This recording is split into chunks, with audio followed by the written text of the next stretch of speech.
పశ్చిమాసియాలో యుద్ధ పరిస్థితుల నేపథ్యంలో చమురు ధరలు పెరుగుతున్న ఆందోళన వేళ కేంద్రం కీలక ప్రకటన చేసింది. మన దగ్గర 25 రోజులకు సరిపడా ఆయిల్ నిల్వలు ఉన్నట్లుగా వెల్లడించింది. వచ్చే 25 రోజుల వరకు ఎలాంటి ఇబ్బంది లేదని స్పష్టం చేసింది. పెట్రోల్, డీజిల్ ధరలు తక్షణమే పెంచే ఆలోచన లేదని క్లారిటీ ఇచ్చింది మోదీ సర్కార్. ఇజ్రాయెల్, అమెరికా యుద్ధం నేపథ్యంలో హార్ముజ్ జలసంధిని మూసేసింది ఇరాన్. ప్రపంచ చమురు రవాణాకు ఇది అత్యంత కీలక మార్గం.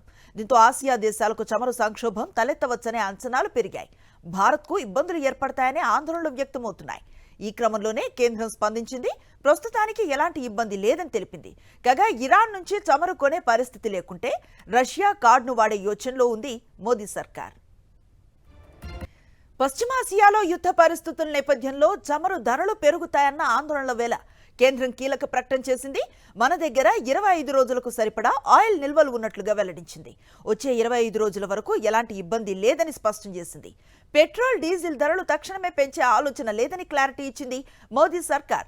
ఇజ్రాయెల్, అమెరికా యుద్ధం నేపథ్యంలో హార్ముజ్ జలసంధిని మూసేసింది ఇరాన్. ప్రపంచ చమురు రవాణాకు ఇది అత్యంత కీలక మార్గం. దీంతో ఆసియా దేశాలకు చమురు సంక్షోభం తలెత్తవచ్చనే అంచనాలు పెరిగాయి. భారత్కు ఇబ్బందులు ఏర్పడతాయనే ఆందోళనలు వ్యక్తమవుతున్నాయి. ఈ క్రమంలోనే కేంద్రం స్పందించింది. ప్రస్తుతానికి ఎలాంటి ఇబ్బంది లేదని తెలిపింది. కాగా ఇరాన్ నుంచి చమురు కొనే పరిస్థితి లేకుంటే రష్యా కార్డును వాడే యోచనలో ఉంది మోదీ సర్కార్.